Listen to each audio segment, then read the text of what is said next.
আসসালামু আলাইকুম। ছাদে আসছি আমি খামারে, আমার ছোট্ট খামারে। এখান থেকে আমি কোয়েল পাখির ডিম নিয়ে যাব। এই যে আমার 3 দিনের ডিম সংগ্রহ করেছি। এই যে আমার কোয়েল পাখিগুলো, আমার এদিকে আছে আরও কোয়েল পাখি।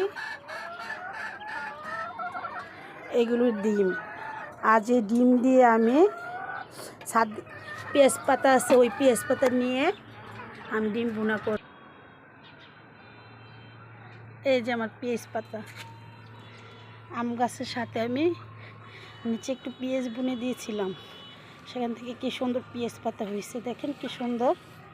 মাঝে মধ্যে এগুলো নুডলস দিয়ে, পাস্তা দিয়ে এবং যে কোনো শুটকি তরকারি, এগুলো খেতে খুব মজা।